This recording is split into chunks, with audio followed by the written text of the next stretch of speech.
The day my fiancé's painting sold for an astronomical price, a reporter asked her, "Is the man in the painting your fiancé, Mr. Sterling?" She just smiled. "Leo and I are just friends." I flashed the prominent ring on my fourth finger. "Of course we're just friends. After all, I'm already married." That night, everyone saw Scarlett, who had been basking in the spotlight just a moment before, instantly tear up. The new masterpiece from genius painter Scarlett, The Sanctuary, sold for a 9-figure sum. At the celebratory gala, a nosy reporter asked, "Miss Scarlett, hello. The man in The Sanctuary, the one with the semi-nude back, is that your fiancé, Mr. Leo Sterling?" Others in the crowd chimed in playfully. Who else could it be? Everyone in New York knows the only man in Scarlett's paintings has always been Leo. That's right. They've been together for 8 years. They're the art world's model couple, so devoted to each other. Leo was with her from when she was a nobody to the massive success she is today. How many men are willing to spend 8 years helping a woman grow into herself? They weren't wrong. Scarlett and I met when we were 18. 8 years ago, we were the two most talented students under the artist Mr. Albright. Then, a fire changed everything. My hand was crushed, the bones and tendons damaged. I could never hold a paintbrush again. With no other choice, I gave up painting and became the man behind Scarlett. And she, with her talent and hard work, climbed higher and farther with each passing day.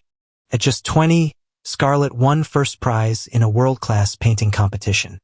In the 2 or 3 years that followed, she swept up nearly every major international award. Scarlett's fame skyrocketed, and she reached the pinnacle she'd always dreamed of. Thinking of this, I subconsciously tightened my grip on my wine glass. The reporter who'd asked the first question now had a look on his face that screamed, "I love drama." "Rumor has it you'll be proposing to Mr. Sterling here tonight at the gala. Is that true?" Just then, a spotlight hit my face. Someone in the crowd started chanting, "Propose, propose. Marry her, marry her." Before I could say a word, Scarlett on stage cleared her throat twice. The spotlight swung back to her. Scarlett tapped her fingers lightly on the podium and let out a soft laugh. "I'm sorry, but Leo and I are business partners at the studio. We're just friends. He's not my fiancé, and the man in the painting isn't him." The moment she finished, a hush fell over the room. All eyes turned back to me. I saw confusion, pity, and knowing glances. Scarlett's gaze swept over me from the stage. It was mocking, almost cruel. It was as if seeing me humiliated made her happy. But I was about to disappoint her. I looked up and gave a bright smile. Flashing the conspicuous ring on my left ring finger, I said playfully, "Of course the great painter's fiancé isn't me. After all, I'm already spoken for." That night, everyone saw Scarlett, who had been basking in the spotlight just a moment before, instantly tear up. A year ago, on December 24th. It was my birthday. Scarlett, who had long promised to spend it with me, was nowhere to be found. I called her 16 times. She didn't pick up once. I waited until midnight. The clock struck 12, and in the profound silence, my birthday passed. I lit a candle for myself. The flame flickered. My mind drifted back 8 years. To this very day 8 years ago. That cool, reserved girl. She held out a cake she had baked herself. Her face flushed as she said, "Leo, give me 8 years. In 8 years, I'll marry you. Okay?" The candlelight from the cake cast a warm glow on her face. I blew out the candle in front of me and silently ate the cake alone. The frosting melted on my tongue, bitter and tasteless. At 1 a.m., I finally got a message from her. She texted, "Sorry, Leo, I'm busy. Can I make up for your birthday tomorrow?" "I'm so sorry, Leo." I chuckled. Such a distant name. She used to call me Leo, and when we were intimate, she'd whisper Lee over and over in a husky voice. But she never just called me Leo like that. I didn't sleep all night. She didn't come home. When I woke up, I habitually scrolled through my social feed. A familiar profile picture caught my eye, and my breath hitched. The timestamp was 1:30 a.m. Evan, 10 years. I'm finally back. Things have changed, but I'm glad someone was still willing to wait for me. The attached photo was of a woman's back in a black trench coat. It was a new fall-season Burberry. I had picked it out for Scarlett myself. The next day, Scarlett had to attend an important gallery exhibition. The event started at 2. At 4, I finally saw her at the entrance. She had dark circles under her eyes, and her hair was a mess. Even the collar of her pantsuit was crooked. The organizers were furious. They couldn't accept the guest of honor being 2 hours late. I apologized profusely, bowing and scraping. They only calmed down after I offered to compensate them with 2 of Scarlett's new paintings. Scarlett stood before me with her head down, like a child who had done something wrong. I'm sorry. It was my fault. Where were you last night? I asked, getting straight to the point. A flicker of panic crossed her eyes. I went to pick up Evan. He just got back to the country. You know he doesn't have any family here. I'm the only one he knows. I wasn't gonna go, but he called me like 10 times. I had to go. I took him to his hotel and then I spent the rest of the night at the studio. A child caught doing something wrong. They ramble, making up excuses and spewing useless details. The more you explain, the more you're trying to hide. It's a classic tale of a liar. Her face was flushed, and she was talking a mile a minute. I knew her. She was only half lying. She did go to the studio later that night, but not until 4 a.m. You could have just told me that, I said, straightening the collar of her shirt. She grabbed my hand. I was afraid you'd be angry. Why would I be angry? Isn't he your brother? That's right. Life can be a real soap opera. Evan was her stepbrother. Years ago, Scarlett's mother and Evan's father got together. They each brought a child into their new, blended family. 10 years ago, Evan had chased love across the ocean, throwing everything away for it. In the end, he lost it all. His ex-girlfriend, Chloe, cheated on him when his career hit rock bottom, took all his money, and even got full custody of their newborn child. With no other choice, he came back home in disgrace. Just like Scarlett said, he had nothing left. Evan just got back and hasn't found a job yet. He used to study painting with us, remember? How about we let him work part-time at our studio, just until he finds something permanent? After she spoke, she gently hugged me, her warm breath on my neck. Trust me, Lee. Once I get Evan settled, I have a surprise for you. I wanted to say no, but before I could get the words out, Evan appeared in the studio doorway. He was still handsome, charming even. Time hadn't left a mark on him. It always seems to favor the beautiful. He wasn't even trying, but in a simple white shirt, he was enough to turn heads. Long time no see, Leo, he said. The curve of his smile was perfect, even accentuating the small beauty mark under his eye. A warm, disarming smile, the kind that makes it hard to say no. But I said no anyway. With Scarlett's income and fame, she could support 10 of him for the rest of his life, even if he never worked a day. Evan's handsome face stiffened. He said, no, a man has to have his own career. If you're dependent on a woman, she'll dump you the second you're no longer useful. The thought of what he'd been through abroad must have hit him, because his eyes welled up and his voice cracked. Scarlett, standing next to him, frowned and quickly comforted him. Evan, I'll never abandon you. Never. I fell silent. What a touching display of sibling affection. But our studio really didn't need any more staff. I politely refused, citing that we weren't hiring, but promised to pull some strings to find him a good job. But the next day, I saw Evan at the studio anyway. He was wearing a slim-fit shirt and slacks that highlighted his athletic build, broad shoulders and a narrow waist. His short, dark hair was slightly damp. He was posing, sitting quietly in the middle of the studio. My students were gathered around him, sketching his portrait. Just then, my assistant, Alex, ran over, frowning. Leo, this guy showed up first thing this morning. I couldn't stop him. He bought gifts and snacks for the kids, and he's got them wrapped around his finger. He really knows how to charm people. He heard today was our life drawing class and just sat down to let them draw him. He's like a ghost you can't get rid of. I was confused. You don't like him? Alex's brow furrowed. There's something off about him, Leo. You should be careful. Evan was like this years ago, too. He loved being the center of attention, having everyone orbit around him. He used to be incredibly talented. But slowly, he lost his passion for painting. He said it was boring and tedious, and he hated getting his hands and clothes dirty. He'd rather spend his days dressed impeccably in stylish clothes, sitting in the middle of the studio for hours on end. He had us draw him. He loved the feeling of all eyes being on him. But no matter how much talent you have, if you don't work at it, heaven will take it back, piece by piece. Eventually, Evan's talent faded into mediocrity.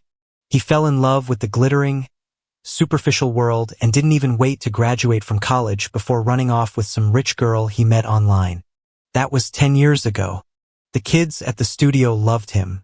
After class, they crowded around me, begging to have Evan be the model for their next portrait class. Alex leaned in. You disrespectful little brats, you can't call him Evan. It's Mr. Evan. Or Uncle Evan. Across the room, I saw Evan's face darken. I had to admit, Evan's strategy of winning everyone over first and asking for permission later was effective. He successfully landed a job as a life drawing model at the studio. Don't worry, Leo. I won't be a bother for long. Just give me a month. As soon as I find a job I like, I'll be out of your hair. But a month later, things took a turn. That day, New York saw its first snow of the season. One of Scarlett's paintings from 6 months prior had sold for a good price, and the studio was throwing a party to celebrate. The dinner was held at an exclusive club. But the moment the waiters came out, we were all stunned. Evan stood out among the servers. He was wearing a uniform, his ears and the tip of his nose red from the cold. One of our colleagues recognized him. Evan, what are you doing waiting tables here? Everyone exclaimed. Evan froze. His eyes turned red and he bit his lip. He stammered, but couldn't get a full sentence out.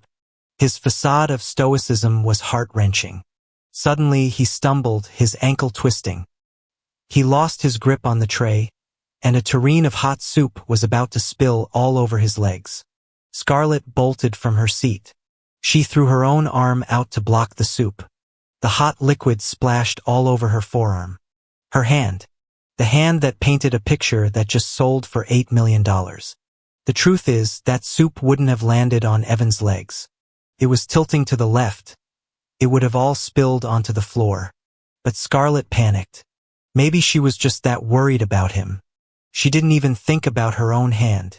She had a major international art conference the next day, and I was worried an injury would affect her. I rushed to get some ice for her arm. Scarlett's face was grim, and she didn't say a word. I looked at the burn and breathed a sigh of relief. Thank God the soup wasn't too hot. Should be fine. Evan stood nearby, his eyes red with distress.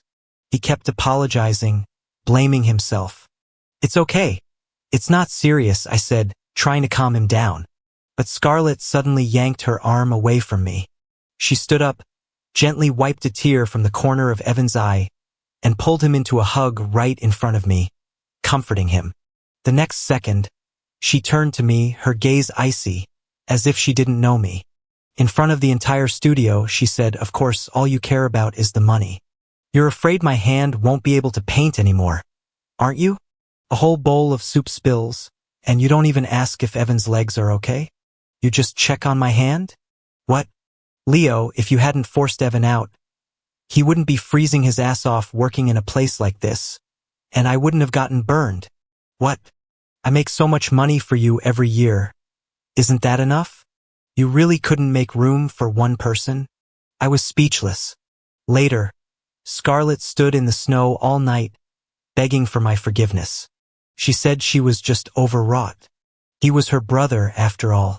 She only said those hurtful things in the heat of the moment. I laughed coldly. Do you really think he was there to be a waiter? Scarlett looked at me, completely baffled. I asked the club manager. He started today. He knew we were having our party there.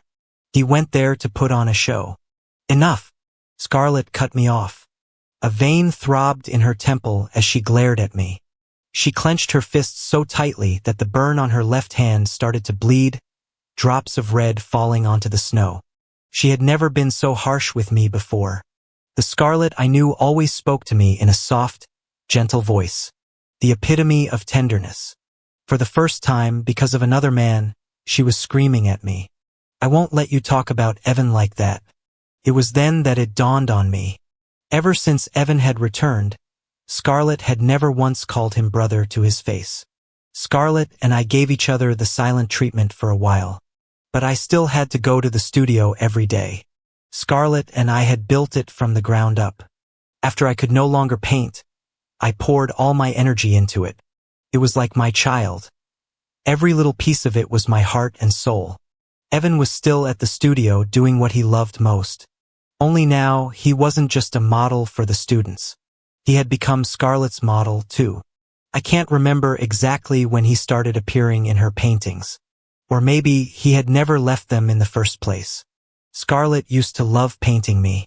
She would run her fingers through my short hair, trace the lines of my face, and tell me I was the most perfect work of art. Almost every one of her paintings had the shadow of a young man in it. She said it was me, and I was naive enough to believe her. Thinking about it now, I had to laugh. Turns out I was just a stand-in all along. I broke up with Scarlett for good 6 months ago. That day, I pushed open the studio door. In the glow of the setting sun, Evan was leaning back on the sofa, half naked. His eyes were half open, a look of serene, post-coital bliss on his face. His messy black hair was stuck to his collarbones, chest, and stomach. Beneath the strands of hair, I could see dark red hickeys running from his ear all the way down his neck. And Scarlett stood there, paintbrush in hand, capturing the scene on canvas. When they saw me, they both panicked. "Leo, it's not what you think. Let me explain." In her haste, Scarlett knocked over a can of paint. White paint spilled everywhere. Mixed in with the pure white was a sticky, yellowish fluid. At the same time, a foul, fishy smell hit me, and I felt sick to my stomach. Disgusting. Well, I stormed out. Scarlett reacted quickly. She rushed out to block my path. "Leo, it's not what it looks like." My heart was dead. The woman I had loved for 8 years, the woman who had once risked everything to pull me from a fire, had become so foul and depraved. I laughed coldly. "Then tell me, what is the truth? Don't tell me you were sacrificing yourself for your art. Do you have any idea who that man is? He's your brother." I practically screamed the last sentence. Seeing me like this, Scarlett was terrified. She stammered, "Evan's not my brother. He never was." "I'm sorry, Leo. I'm so sorry. You know, I've been racking my brain for my entry for the Lukshi Prize. I couldn't think of anything." At this point, she seemed to be on the verge of a breakdown. The theme of the competition is frenzy, destruction, and rebirth. So, I cut her off. Frenzy, destruction, and rebirth means doing sordid things with him and mixing your filth into what should be pure, untainted white paint. She froze, just staring at me. I looked into her eyes and sneered. "Wake up, Scarlett. The person who needs a rebirth here is me." I pushed past her, my entire body shaking uncontrollably. As I left, I heard Evan, like some spineless creature, lean in and whisper comfortingly in her ear. "Scarlett, you were amazing. Leo doesn't understand art. You give everything for your art, but what has he ever given? For all these years, he's done nothing but take, like a leech sucking you dry." He scoffed in the direction I was leaving. What does he know about art? Remember, Scarlett, to the dirty-minded, everything looks dirty. Scarlett and I were done. I used the studio's security footage as leverage. She would leave with nothing. There was no way I was handing the studio over to her. "Leo, are you sure about this?" she asked before she left. We could continue to run the studio as partners. After all, Aura Studios only has the reputation it does today because of me. I didn't even look up. "Hurry up and pack. The cleaning crew will be here soon to disinfect the place. She flew into a rage. Don't forget, without me, you're nothing. She pulled up my sleeve, revealing the long, winding scar on my arm. You're just a cripple who can't even hold a paintbrush. Evan came up behind her then, his voice dripping with sarcasm. An ungrateful cripple at that. TSK, Scarlet. If we'd known, you should have just let him burn to death in that fire years ago with that biased mentor of yours. Slap. I slapped Evan across the face. 6 years ago, Scarlet and I were still students under Mr. Albright. He was the best teacher in the world. That day, we stayed late at the studio to finish our competition pieces. Mr. Albright was pouring his heart and soul into helping us. He said that in this year's competition, I had a real shot at first place. But that night, a sudden fire broke out. Took him and it took my artwork. I was trapped in the flames, on the verge of passing out. Right before I lost consciousness, I saw Scarlet. She was the one who ran into the fire to save me. I was rescued and my life was saved, but my right hand was badly burned. The nerves and bones were damaged, and I could no longer hold a paintbrush the way I used to, unable to create the art I was satisfied with. Our mentor also died in that fire. Overcome with grief, I stepped into the background. With Scarlet, I co-founded Aura Art Studios. I became the man behind Scarlet. The slap stunned Evan. When he came to his senses, he glared at me and raised his hand high. Just as his hand was about to strike me, a slender hand shot out, grabbing his wrist and pushing him back. Who gave you permission to hit my person in front of my studio? A familiar voice. I looked up. It was Vivian Lin, Aura's biggest investor. Vivian was the daughter of the richest man in New York. She was young, but she was known throughout the city as the cool, aloof heiress. Her father was at his wits' end with his good-for-nothing daughter. Years ago, in an attempt to get her to cultivate some inner peace and artistic sensibility, he had funded the creation of what would become Aura Art Studios. Seeing it was Vivian, Scarlet held back Evan, who was about to explode. After all, Scarlet's auction in 3 months depended on the Lin family's support. But Evan couldn't let it go. He, who had been the center of attention his whole life, wasn't about to take a slap from me for free. He smoothed the hair I had messed up on his forehead and was about to start insulting me when suddenly, one of the studio kids bit him on the thigh. You weirdo. Don't you dare bully our Mr. Leo. At the same time, a dozen more students ran out from behind me, pushing Evan and Scarlet away. Evan's face turned pale with rage. Leo, you cripple. Without Scarlet and me, you're nothing. Vivian handed me a wet wipe. Hey, wipe your hand. Just looking at him makes me feel dirty. She gazed after Scarlet's retreating figure and sighed. TSK. So tragic. Your girlfriend ran off with another man. I shot her a look. Miss Lin, you have lipstick on your teeth. I always knew Scarlet had a thing for Evan. He was handsome. Among our group of art students, he was easily one of the best looking. He was the object of many a teenage girl's first crush. Scarlet included. But childhood crushes rarely pan out. I thought that after Evan left, her crush would have ended, too. When she risked her life to pull me from that fire, I thought Evan was finally gone from her heart for good. Scarlet was never repulsed by the ugly scars on my body. Sometimes she would trace a galaxy around them, other times a field of flowers. Her eyes, too, once brimmed with love for me. I thought that in her heart, there was only me. Not long after Scarlet and Evan moved out, the ownership shares of Aura were redistributed. I still owned my 30%. Scarlet had originally promised to give me her shares of the studio, but she went back on her word. She wanted me to buy her out for $50 million. Leo, you can go ahead and release that video if you want. But you should think long and hard about whether it will destroy me or your precious Aura Studios. Leo, I don't know what's wrong with you. We were so good. We could have kept going. But you were so determined to break up with me. Nothing happened between me and Evan. It was for my art. You know I would do anything for my art, sacrifice anything. I thought you, of all people, would understand. I typed back coldly, I'll buy your shares. Silence from her end for a moment. Can't you just back down for once? You're always so aggressive. Besides, where are you going to get that kind of money? I replied with a poop emoji and blocked her. Then I went to Evan's latest post, out with the old, in with the new life, and replied with 2 poop emojis before blocking him, too. It was true I didn't have that kind of money, but Vivian did.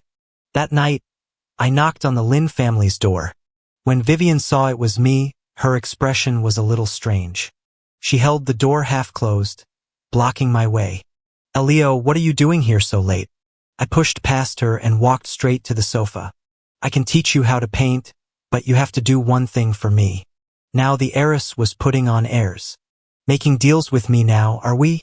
I flicked on the light in her study. An easel stood in the room, and on the table in front of it sat a single egg. On the canvas was the rough outline of that same egg. I pointed at the half-finished drawing. Did your last teacher teach you this? What are you doing practicing your Da Vinci eggs? The Lin family had been in business for generations. By the time it got to Vivian's grandfather, the old man had developed a love for nature, art, and self-cultivation. He had a particularly keen eye for painting. He had high hopes for Vivian, wishing she would achieve something in the arts. This sentiment directly influenced Vivian's father, who, while running the family business, also dabbled in the art world. The Lin family sponsored some of the country's largest exhibitions, top-tier art conferences, and auctions. Vivian's father had even invested in Aura Studios in her name, hoping she might absorb some artistic sensibility by osmosis. Turns out, Vivian was a black hole for art. She had zero talent for painting and had managed to scare off countless famous tutors. Her grandfather had once approached Scarlett and me. I declined, citing a weak heart. Scarlett was too busy. So, teaching Vivian was put on the back burner where it stayed for 3 or 4 years. I never would have imagined that, after all this time, Vivian would still be stuck on drawing eggs. But, your hand, Vivian finally asked, hesitating. My right hand had been burned in the fire 6 years ago. I hadn't picked up a paintbrush in a long time. I flexed my fingers, then picked up a pencil with surprising dexterity. In moments, I had finished sketching the egg in front of us. Vivian was stunned. For 6 years, in the dead of night, I had secretly picked up a brush. I endured the sharp pain, sketching out the images in my mind, one line at a time. At first, I couldn't even hold the brush properly. Kept falling, and I kept picking it up. The scars would tear open and heal again, until new flesh grew over them. Over and over. Finally, I could complete a whole painting. It wasn't perfect, but I was satisfied. And just like that, Vivian fronted the money to buy Scarlett's 30% stake. From that day on, Scarlett had nothing more to do with Aura Studios. Life fell into a routine. I ran Aura Studios and, without fail, went to the Lin estate every week to teach Vivian how to paint. Scarlett's face still graced the covers of art magazines. Only now, the man by her side was Evan. After leaving Aura, she used her reputation in the art world to open a new studio. She called it Evanesque Studios. Alex rolled his eyes so hard I thought they'd get stuck. It would have been fine if we could have just coexisted peacefully. But soon, we ran into each other at a New York art conference. All the city's prominent studios and artists had works on display. For Aura Studios, besides a few pieces from my top students, I had selfishly included one of my own secret paintings. The theme of the exhibition was life. As luck would have it, Scarlett and I had painted the same subject. She painted a tree.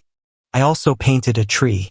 And the two paintings were placed side by side, right in the center of the gallery. The atmosphere was a little awkward. Many people stopped to look at the two pieces. As expected of a great artist like Scarlett. This pine tree is so lifelike. Yeah, look at her brushwork. So delicate. She even painted the tip of every needle. Exactly. Standing tall against the wind. This painting just radiates vitality. Hearing the chatter, Evan's chin lifted another inch. He never even glanced at the painting next to Scarlett's. Then, People's eyes drifted to the ginkgo tree I had painted. The theme is life. Why paint a ginkgo tree full of yellow leaves? A canvas full of decay doesn't exactly scream life, does it? Evan glanced at the placard next to the ginkgo and saw it was from Aura Studios. He sneered. My God, they can't even get the theme right. The theme is life and you paint decay. I'm telling you, some of these small-time studios shouldn't even bother showing up. Maybe hire a literature teacher to learn how to read a prompt. He didn't know I was the artist. He just assumed it was one of my students. Evan walked up to my painting. And if you're going to paint a ginkgo tree, why paint the roots? What, wasn't it ugly enough? He looked at me and continued, I told you. Without Scarlett, Aura Studios is nothing. I didn't have time to argue with him. I was here to exhibit, not to be a show-off. The final award presenter was Scarlett. When she opened the winner's envelope on stage, she seemed to freeze for a moment. After a long pause, she said, the first prize for this exhibition goes to the entry from Aura Art Studios, the ginkgo. Evan was shocked. That's impossible. There must be some mistake. Others in the audience also voiced their doubts. Just then, one of the exhibition judges, Dr. Wallace, stood up calmly. The theme is life. This painting from Aura Studios, the ginkgo, may appear to show withering leaves, but beneath that thick layer of yellow is a sprawling, tangled root system. Those roots dig deep into the earth, an instinct for survival, a symbol of strength. So, what you see is decay and rebirth, but what you don't see is the tenacious will to live. This painting made our judging panel feel a life that death itself had forgotten. The ginkgo tree itself is one of the oldest species on Earth, with a history spanning hundreds of millions of years. The painting's title, To Live and Then Be Forgotten, also perfectly fits the theme. Therefore, our panel unanimously agrees that the piece from Aura Studios is the best in this exhibition. When he finished, the gallery was silent for 2 seconds before erupting in thunderous applause. But one sentence from Evan shattered the harmony. He said, this painting is a fake. Aura doesn't have a student capable of this kind of brushwork. If I'm not mistaken, the style and color palette are the signature method of the late Mr. Albright. As soon as he said it, the room burst into an uproar. Someone who had seen Mr. Albright's work immediately pointed out, yes, it is indeed his style. As far as I know, Scarlett was Mr. Albright's only student before he passed away. Could this painting be a copy, a forgery? In an instant, I was the target of everyone's suspicion. Scarlett stood on stage, her expression unreadable. She could have cleared my name, told them I was also Mr. Albright's student, but she didn't. She stood there silently, not saying a word. Just then, a commotion came from the gallery entrance. Flanked by security, Vivian was escorting her grandfather, the very same old man from the Lin family with the keen eye for painting. Vivian led him straight to my painting, the ginkgo. Grandpa, look, this is Leo's work. I told you he was amazing.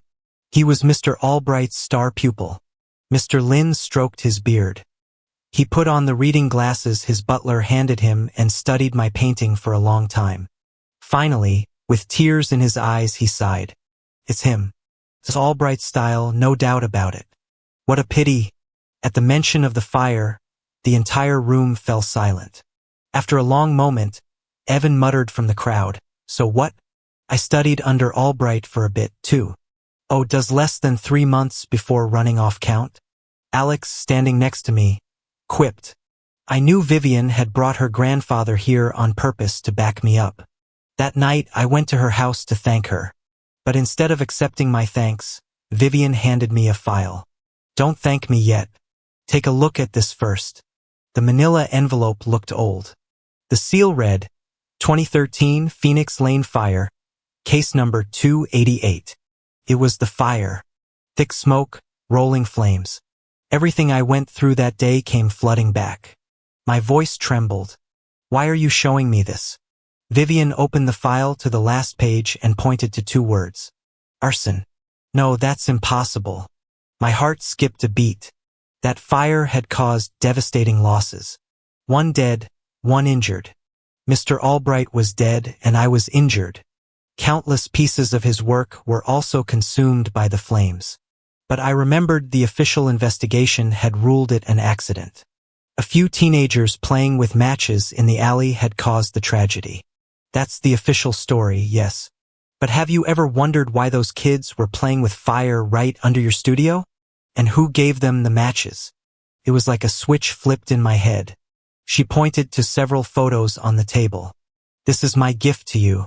So, Mr. Leo, can we skip art class this weekend? Vivian asked, blinking up at me like a child earnestly seeking praise. I'm going to need one more favor from you.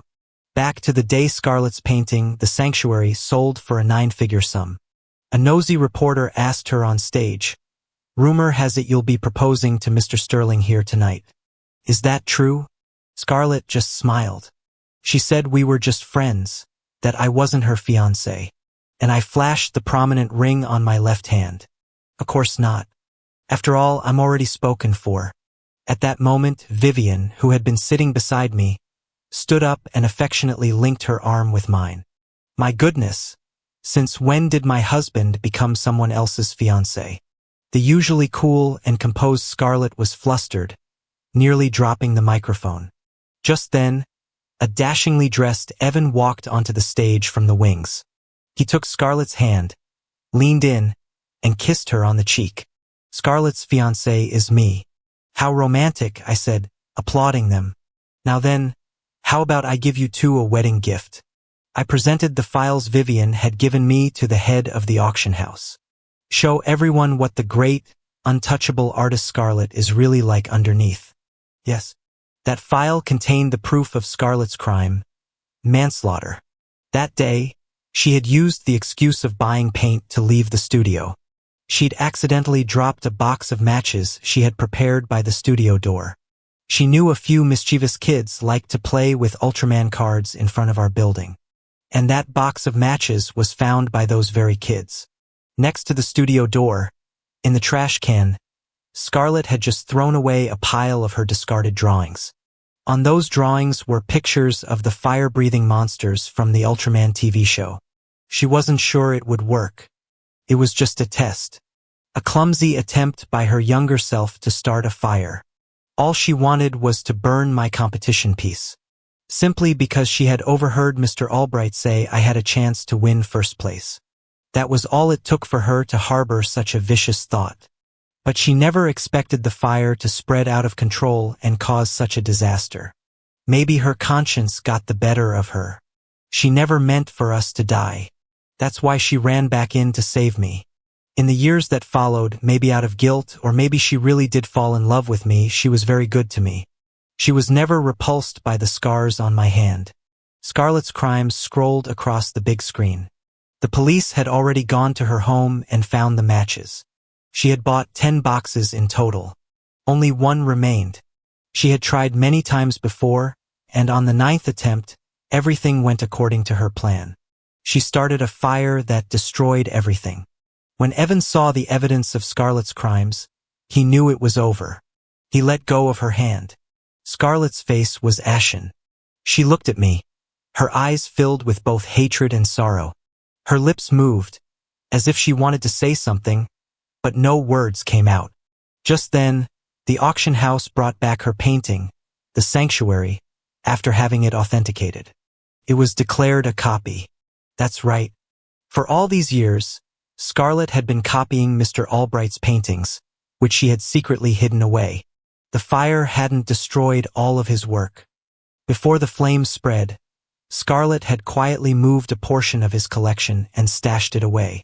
At first, she just imitated his style and brushwork in her own pieces. But later, consumed by greed and fame, she started making 1:1 copies. The auction was voided. Not only that, but she would also face a fine of 3 times the sale price. When one is down, all will jump on him. Evan abandoned her on the spot. I don't really know her. She's the one who was always chasing me, he said, preparing to flee. Don't you run off. There's something for you too, I said, signaling for them to continue the presentation. The following photos were evidence of Evan coordinating with investors to launder money. Scarlett's paintings were never worth 9 figures. Everything that happened today was a carefully orchestrated performance by Evan, Scarlett, and their financial backer.